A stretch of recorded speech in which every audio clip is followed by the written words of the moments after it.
Goeiedag grootwolfleerders, my naam is Lizaan de Tooy en welkom by vandag se lewenswetenskappe les. Hierdie les word aan u gebring deur die Noord-Kaapse Onderwysdepartement in samewerking met Pakama Navorsing en Ontwikkeling. In vandag se les gaan ons kyk na planthormone sowel as voortplantingsstrategieë in diere en veral hoe dit in 'n eksamenvraestel gevra word. Vraestel 1 dan, met ander woorde, se uitleg is as volg. En ons gaan kyk na voortplanting in vertebrate, wat 8 punte tel, sowel as die reaksie op die omgewing van plante vir 13 punte. Beide hierdie tel min en daarom doen ons dit saam. Onthou dat voortplanting by vertebrate 'n hele klomp terminologie in een is. So jy kan hier verwag in multikeuse, terme, kolomme. So dit is meestal 'n afdeling A-vraag. Dan by planthormone. Kyk ons na multikeuse, terme, maar dan veral eksperiment tipe vrae. Ons vraestel se uitleg is dan as volg. Jou vraestel bestaan uit 2 afdelings, afdeling A en B, wat ons saam 'n totaal van 150 punte gee. Jy het 2,5 ure om hierdie vraestel te voltooi.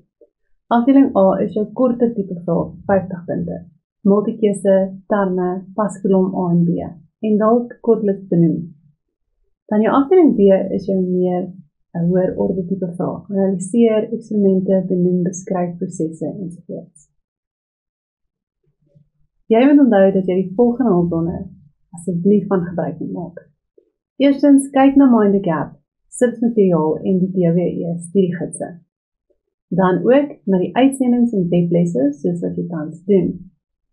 Vir my die belangrikste van al hierdie natuurlik is ou vraestelle van die rekord sowel as eindeksamen en onthou dat jy die nasien riglyne ook byderhand moet hou.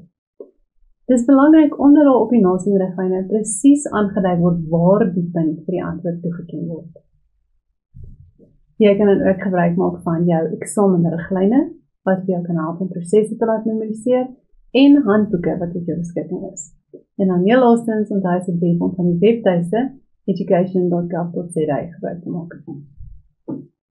Nou gaan we kyk na eksamenwenke voor ons in die vraestelle ingaan.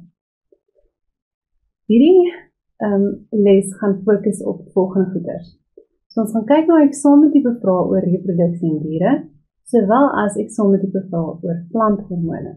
Ek het reeds genoem dat vir die planthormone gaan ons meer na eksperimenttipe vrae kyk. Nou, let asseblief op na die volgende. Vir in reproduksie in diere, alle terme moet geleer word. Al die terme en beskrywings moet jy uit jou kop uitken.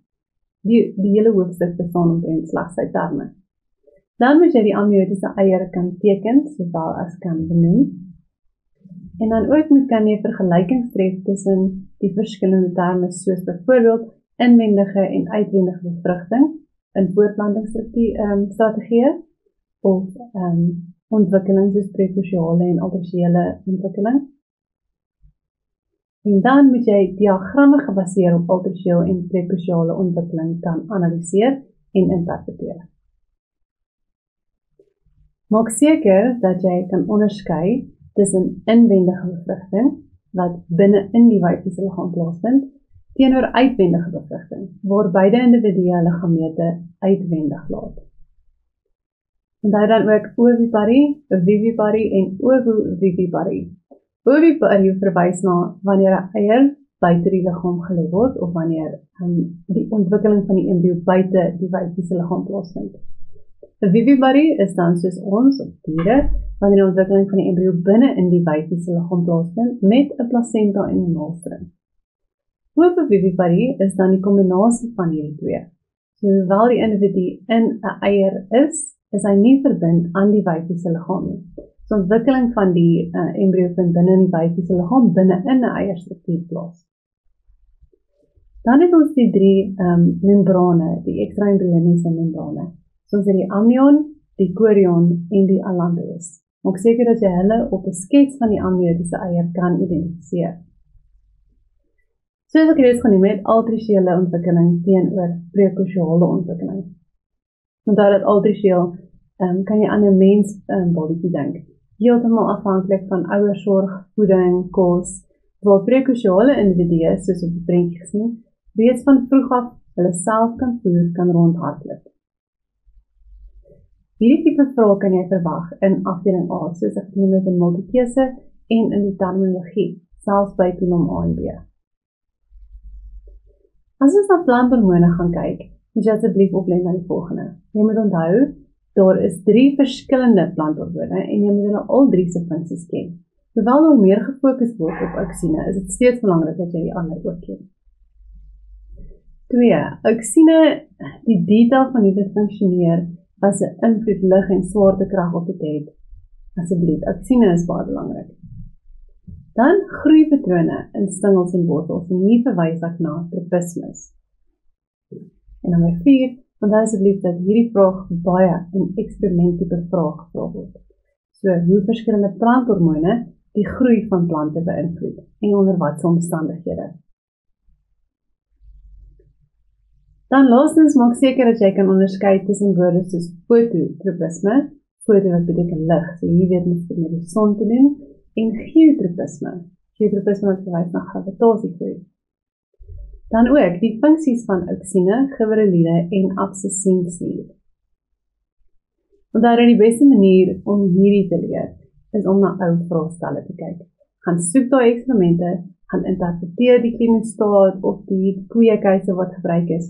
Onthou jou eksperiment fondasies, soos die veranderlikes, hoe om dit dieselfde te hou, alles wat hier 'n rol speel. Maak seker ook dat jy nasienriglyne byderhand het. Hierdie vrae kan jy in afdeling A sowel as B verwag. Dit bring ons dan aan die einde van ons eksamenwenke. Ons gaan nou ingaan in eksamentipe vrae van al twee hierdie onderwerpe. Ons gaan nou kyk na eksamentipe vrae vir reproduksie en diere. So afdeling A is waar jy gewoonlik die vragies kan verwag. Ons gaan sommer kyk na multikeuse. So by 1.1.1 vra hulle, by altriciële ontwikkeling is jong kleintjies A in staat om hulle self te voed kort nadat hulle uitgebroei het nie. B, nie in staat om vrylik rond te beweeg kort nadat hulle uitgebroei het nie. C, ten volle onafhanklik van hulle ouers nadat hulle uitgebroei het. Of D, goed ontwikkel wanneer hulle uitgebroei het. Omdat ek voorheen genoem het dat die mens of die dier 'n voorbeeld is van altriciële ontwikkeling. So hier sal jou antwoord dan beslis wees B. Hierdie kleintjies is nie in staat, dan kan 'n mens wel om vrylik rond te beweeg nadat hulle uitgebroei het en hulle kan hulle self ook nie voed nie. Dan, by 1.1.2, watter van die volgende is 'n voortplantingsstrategie waar die kleintjies uit eiers ontwikkel in die wyfie, so voortplantingsstelsel. En nou moet jy dink aan daai ovipaar, ovivivipaar ensovoorts. So A vra is dit oviparie, B vra vir ovoviviparie, C viviparie of D uitbroei. En jou antwoord is dan beslis D, ovoviviparie. Dan die laaste een hierso vir multikeuse by 1.1.3, watter kombinasie van voortplantingsstrategieë kom voor by voëls? So het jy uitwendige bevrugting en viviparie. B vra is dit uitwendige bevrugting en oviparie. C vra inwendige bevrugting en oviparie. Of D inwendige bevrugting en ovoviviparie.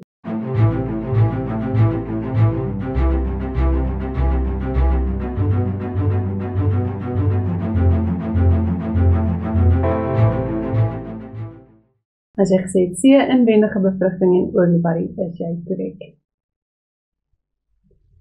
Kom ons gaan kyk na afdeling B tipe vrae. Terwyl hulle skaars is, moet jy steeds weet hoe om hulle te beantwoord. So vir afdeling B se reproduksie en diere 2.1.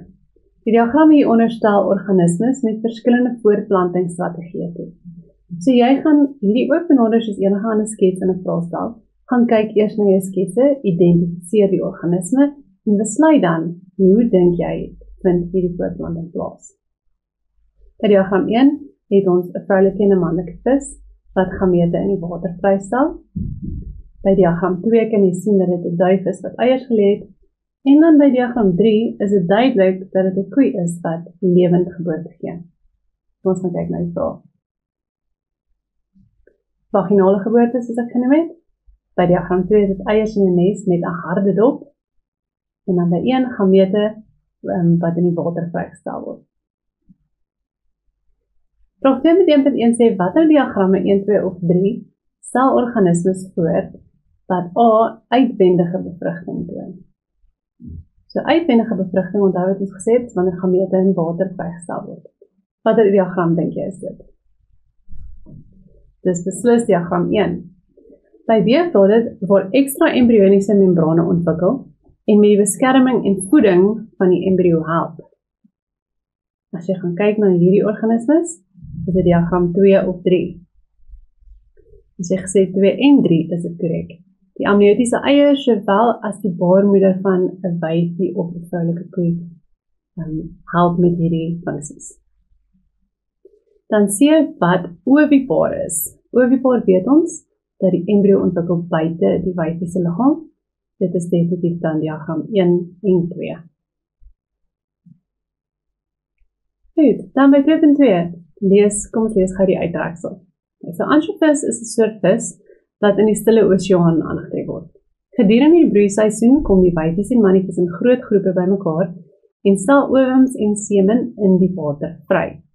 Na bevrugting dryf die eiers in die water en embrioniese ontwikkeling vind plaas totdat hulle uitbroei.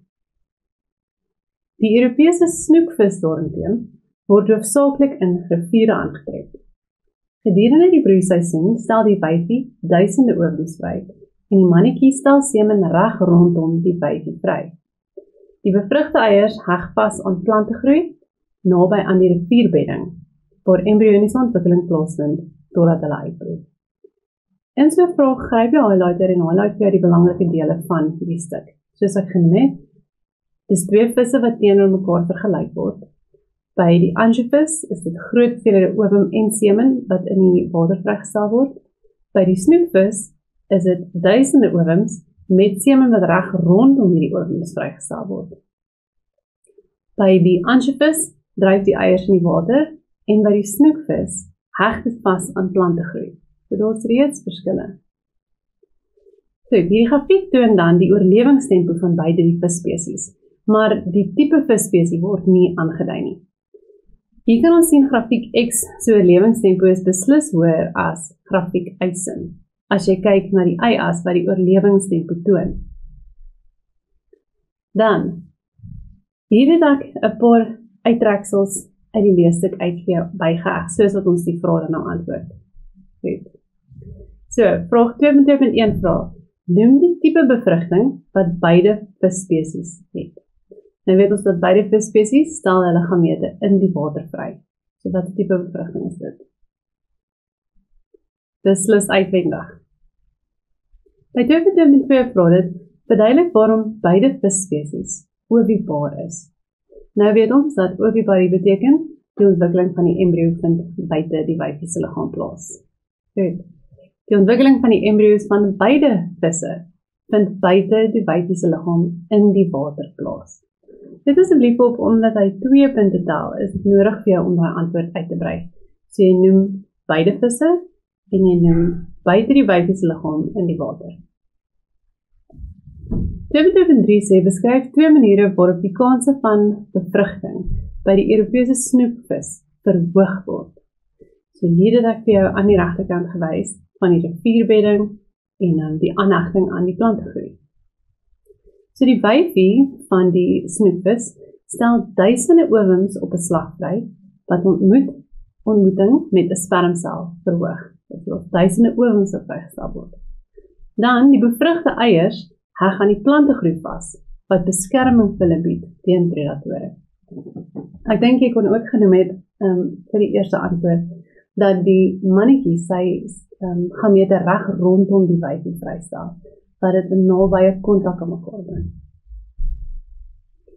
2.4 vraag watter grafiek X of Y verteenwoordig die oorlewingstempo van die Europese snoekvis. Nou, wat ons al gelees het, weet ons dat die snoekvis se eiertjies nie net dryf op die water nie. Dit heg vas aan die plantegroei en dit heg aan die rivierbedding. So ons gaan aanneem dat die Europese snoekvis se oorlewingstempo baie hoër is. Daarom, wat sou jy sê? Grafiek X of Y? Definitief grafiek X. Dan by 2.5 vraag dit, hoekom sê jy so? So verduidelik hoekom jy nou gesê het, dit is grafiek X. En dan kyk ons weer na die goedjies wat ons voorheen genoem het. Hulle sal 'n groter getal embrio's hê wat oorleef, omdat hulle bevrugte eiers aan plantegroei vasgeheg is, waar hulle beskerm word teen predatore. Eerens, 3 punte, so ons vra vir 'n uitgebreide antwoord. Op die grafiek kan ons dan nou sien dat daai grafiek X verwys na die snoekvis, omdat daar 'n hoër oorlewing is. Ons beweeg aan ons volgende vraag. Die wyfie skuimnesboompara stel 'n bondel eiers vry, wat dan bevrug word deur sperms van haar paringsmaat, sowel as ander naby geleë mannetjies. Belangrike detail. Terwyl die eiers gelê word, word deur die mannetjies met skuim bedek. Hierdie skuimneste word gevind in waterpoele, boomtakke of dit is dalk ondergrond grawe. Die neste voorkom dehydrasie of uitdroging, predasie en infeksies deur bakterieë en fungi. Dit bied ook 'n gesonde omgewing vir die ontwikkeling van daardie embrio's.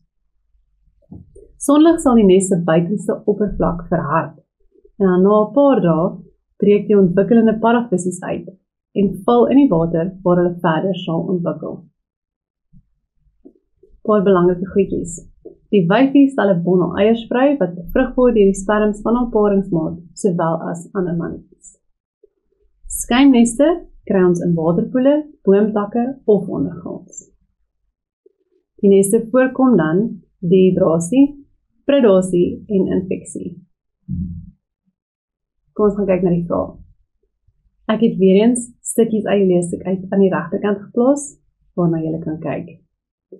2.3.1 vraag. Noem die tipe bevrugting by die skuimnesboomparas. Ons weet nou dat die wyfie haar gamete vrystel en dan die mannetjies hulle gamete vrystel. So beide stel vry in die water. Tipe bevrugting? Uitwendig. Dan 2.3.2 vraag. Noem 2 maniere waarop die kanse op bevrugting by hierdie paras verhoog word. Nou kan ons na die regterkant se inligting gaan kyk. Okay, so dit word deur 'n skuimnes bedek en die nes het dan verskeie voordele. Jou antwoord? Meer as 1 mannetjie bevrug die vrygestelde eiers. Die eiers word deur 'n skuimnes bedek wat as beskerming dien. 2.3.3 vraag gee 2 funksies van hierdie skuimneste. So hier gaan ons nou na die geel blokkie kyk. Dit voorkom dehydrasie, predasie en infeksie. En dit bied gesonde omgewings vir die embrio's om in te ontwikkel. Ons gaan nou beweeg na afdeling B, waar ons na planthormoon eksperimente gaan kyk. Dan het ons in hierdie tipe vrae ingaan, moet jy asseblief onthou, wat is betroubaar, wat is geldigheid. Kyk nou hoe die eksperiment opgestel is. Lees noukeurig. By vraag 2.1 sê dit fototropisme is in jong stingels ondersoek. So as jy na jou skets aan die regterkant kyk, kan jy sien dat by A het ons 'n stingel wat ongeskonde is. Met ander woorde, daar is niks aan daardie stingel verander nie. Hy is soos hy is. Stingel B se punt is verwyder. Onthou dat ek sien dat die punt in die stingel die meeste voorkom. En dan C, die punt is bedek met 'n swart doppie. Daai doppie gaan geen lig laat inkom. Dan as ons kyk na D, wat 'n groepie is, of waar daar 'n verandering plaasgevind het. D se stingelpunt is verwyder. Toe is daar 'n blokkie agar jelly opgesit, nou dat dit agar voedingsstowwe bevat en ook deurskynend is. En dan is die punt van die stingel weer teruggeplaas. Okay. So hy sê vir jou, die punt van die stingel is verwyder en 'n stuk agar word boop geplaas. Die punt van die stingel word dan teruggeplaas. Nou weet jy al dat jy hierdie tipe groeipatrone gaan kan analiseer. 'n Groep stingelpunte is blootgestel aan 'n eensydige lig, met ander woorde lig van een kant af. Die stingelpunte is verskillend behandel, soos wat ons nou deur lig gegaan het. Stingel A was onveranderd, stingelpunt B se punt is verwyder en stingelpunt C se punt is bedek met 'n swart doppie. In diagram D is die stingelpunt verwyder en agar is tussen die stingelpunt en die stingel geplaas. Ons gaan kyk na die vraag. Vraag 2.1 vraag noem die planthormoon wat hierdie groeibewegings veroorsaak. Nou ons weet dat daar 'n eensydige lig is, so die groeibeweging is definitief fototropisme. Watter hormoon reageer dan nou op lig wat sal veroorsaak dat stingel A groei, soos hy groei, beslis auksine. Dan 2.1.1 vra, definieer die term fototropisme.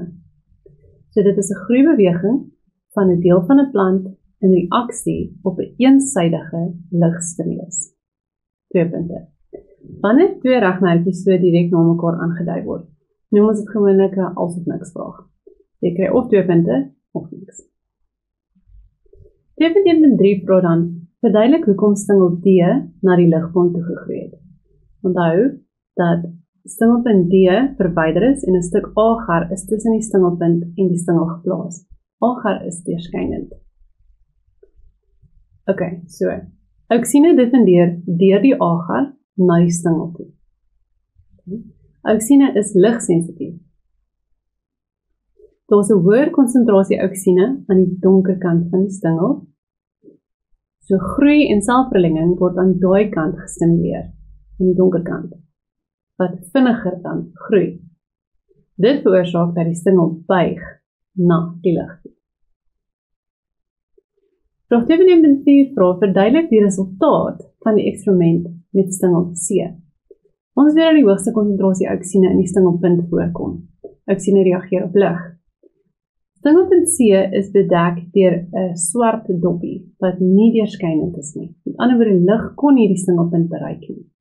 Nou moet jy sê, wat se resultaat of wat se impak het dit op daai stingel gehad? Wat gebeur met daai stingel? Lig sal nie die stingelpunt bereik nie. Dus sal auksine eweredig versprei aan al die kante. So die stingel sal slegs opwaarts groei, of die stingel sal nie buig na die ligkant toe nie. Onthou net dat hulle noem dat dit 'n swart doppie is en hy is deurskynend, so as nie deurskynend nie. So onthou die eerste punt, lig sal nie die stingelpunt bereik nie. Dit is belangrik. Nou laastens, omrede die lig nie die punt van die stingel bereik nie. Dis waarom hy nie sal krom nie. Nee, dit vraag 2.2.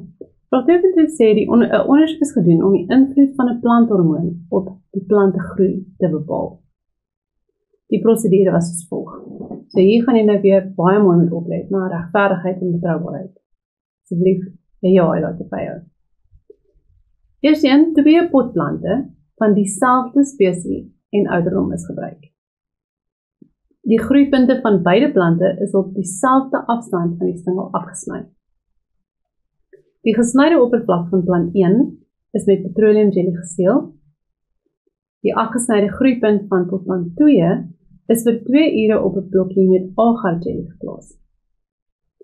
Die blokkie agar-jelly is toe op die afgesnyde oppervlak van plant 2 geplaas. Die plante is vir 2 weke aan dieselfde omgewingstoestande blootgestel.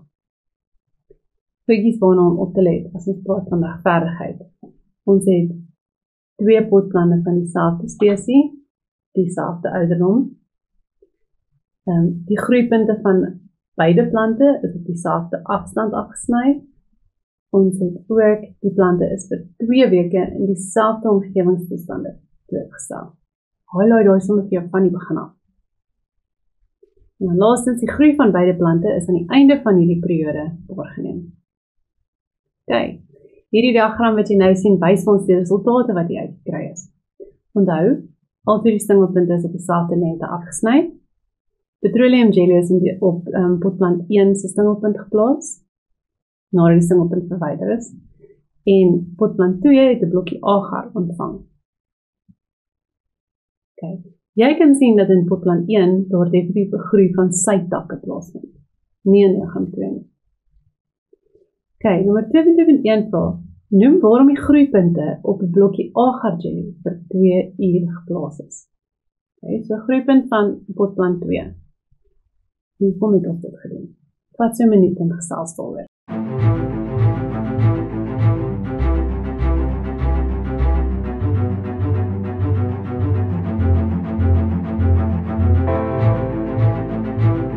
In ons vorige vraag het ons gesê dat auksine diffundeer in agar in. Goed. Sodat die auksine van die groeipunt in die blok met die agar-jelly in kan diffundeer. Met ander woorde, dit beweeg die auksine uit die stingel uit in die jelly in. So die agar-jelly het nou 'n hoë konsentrasie auksine. 2.2.2 sê dan, beskryf die resultate wat by plant 1 waargeneem is. Onthou dat ons die stingelpunt met die hoogste auxine-konsentrasie verwyder het en ons toe met petroleum jelly geseël het. So die stingel het gestop om opwaarts te groei. Sy takke het begin ontwikkel, want dit was nie meer geïnhibeer nie. 2.2.3 sê, verduidelik waarom vrugteboere hierdie kennis uit die resultate van vraag 2.2.2 tot hulle voordeel kan gebruik. Onthou dat sy takke die takke is wat vrugte dra. So hier moet mens bietjie hoor, want hierdie is definitief 'n vlak die vraag. Te verduidelik hoekom hulle of hoe hulle hierdie kennis kan gebruik tot hulle voordeel.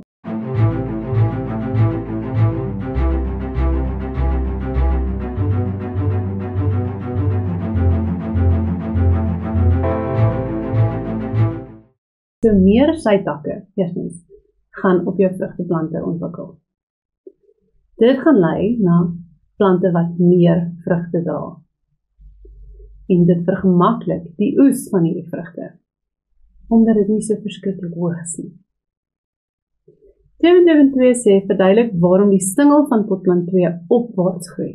Want as het reeds genoem dat die auxine in die agar in gediffundeer het. Aan die ander daai agar het auxine in. So wanneer hierdie plant aan lig blootgestel word, gaan hy normaal reageer. So, die auxine in die blok met agarjelly beweeg afwaarts in die stingel. Ewenredig aan al die kante. En dit veroorsaak selverlenging en groei aan al die kante. Dit beteken dat die stingel dan gaan opwaarts groei. Vraag 2.3 sê, lees die uittreksel hieronder. Kom ons kyk. Auxine beheer verskillende aspekte van groei en ontwikkeling by plante. Dit is bekend dat dit die groei van stingels beïnvloed en dit stimuleer ook die ontwikkeling van nuwe wortels of steggies van stingels gedurende die voortplanting van plante. Tydens die voortplanting van plante word 'n stingel van 'n plant gesny en dan in water wat klein hoeveelhede kunsmatige auxine bevat geplaas. Die auxine stimuleer wortelontwikkeling in hierdie steggies. Nou moet jy onthou dat auxine verskillend reageer in stingelpunt as in wortel.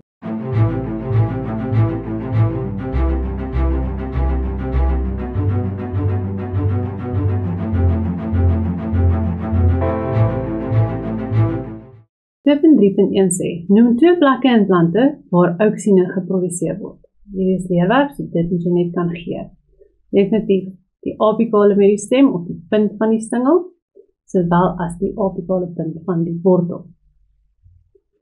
Vraag 2.3.2 vraag, noem 2 maniere waarop auxine veroorsaak dat stingels langer word. Okay. Auxine se funksie stimuleer seldeling en dit stimuleer selverlenging.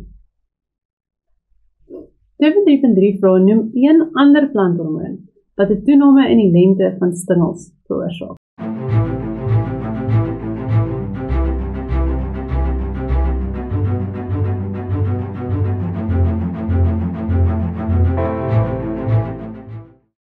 Daai verskriklike gibberelline. 2.3.4 verduidelik hoe auxine by die voortplanting van plante tot voordeel van natuurbewaring gebruik kan word. Weereens, vlak die vraag. So hier moet jy mooi gaan sit en dink oor wat gevra word en hoe om dit van toepassing op natuurbewaring te beantwoord. Kom ons kyk. So spesies wat bedreig word of uitsterwing in die gesig staan, kan gered word. Omdat meer plante vinniger kan groei. Nou wanneer jy steggies maak, is dit soos om mitose te stimuleer. So deur dit dan te doen, kan jy seker maak dat bedreigde spesies weer volop raak. Dan 'n lekker moeilike enetjie, vraag 3.1. 'n Groep van 12 leerders het die invloed van verskillende konsentrasie auxine op die groei van pluimpies ondersoek. 'n Pluimpie is 'n jong stingel wat uit die saadjie uitgroei. As jy na hierdie skets kyk, sal jy sien waar die saailinge geleë is. En jy sal ook waarneem dat daar 'n stingelgroei is, sowel as 'n afwaartse wortelgroei. Filtreerpapier is daar, 'n beker en dan water met of vloeistof met auxine oplossing. Goed. Hierins gaan ons moet onthou oor regverdigheid en betroubaarheid. So, 35 boontjies sade is ontkiem. Die saailinge is toe in 5 groepe van 7 saailinge elk verdeel. In elke groep is die 7 saailinge met prestiek geplak op filtreerpapier, waarop 'n 10 by 10 ruitnet of 'n grid geteken is. Die filtreerpapier met die saailinge is toe met gom binne in die petriebakkie vasgeplak. Elkeen van hierdie 5 petriebakkies is toe in 'n beker wat 'n ander konsentrasie oksine bevat het, geplaas. En dan kan die prentjie wat ons nou gesien het, 5 van hulle met verskillende vlakke konsentrasie oksine. Goed, al 5 bekers is vir 3 dae in 'n donker kas geplaas. Onthou daai is belangrik. Die toename in die lengte van elke pleintjie is na 3 dae gemeet. Die gemiddelde toename in lengte van die pleintjie in elke beker is bereken, en dan vir ons as volg gegee. So, onthou wat ek gesê het. 3 dae in 'n donker kas, die lengte is na 3 dae gemeet, en toe is die gemiddelde toename in lengte bereken. Kom ons kyk na die data. So vir beker nommer 1, 2, 3, 4 en 5, het jy daai verskillende oksien-konsentrasies in dele per miljoen. So jy kan sien dat beker 1 in 0,1 het, en beker 5 in 100 dele per miljoen. Kyk nou wel na die gemiddelde toename in die pluimpielengte. Hier sal jy kan sien watter konsentrasie die mees effektiewe is vir die groei. So vir beker nommer 1 het ons 'n 1,5 mm toename. Vir beker nommer 2 het ons 'n 3,2 mm toename. Beker nommer 3 wys vir ons die hoogste toename. Met 10 oksien-konsentrasie dele per miljoen het ons 'n 4,8 mm toename gehad. Dan vir beker 4 wat 50 dele per miljoen is, het slegs 'n 2,3 mm toename gehad. En dan beker 5 wat 100 was, het 0 mm. So 3.1.1 vraag. Vir hierdie ondersoek identifiseer die onafhanklike veranderlike sowel as die afhanklike veranderlike. So onthou dat onafhanklike word nie geaffekteer of verander deur die afhanklike veranderlike nie. In hierdie geval sal A dan wees die oksien-konsentrasie. Die afhanklike veranderlike is dan hoeveel hierdie pleintjies groei, vir die groei van die pleintjie. 3.1.2 sê dan, noem die doel van die grid of die ruitnet wat in elke petriebakkie geplaas is. Nou, dis maklik. Ons weet dat dit ons gaan help om die groei van die pleintjies te kan meet. Goed. Dan vraag 3.1.3 sê, verduidelik waarom die bekers in 'n donker kas geplaas is. Okay, onthou dit gesê, dis belangrik. Wat wil jy nie hê met jou eksperimentpunt?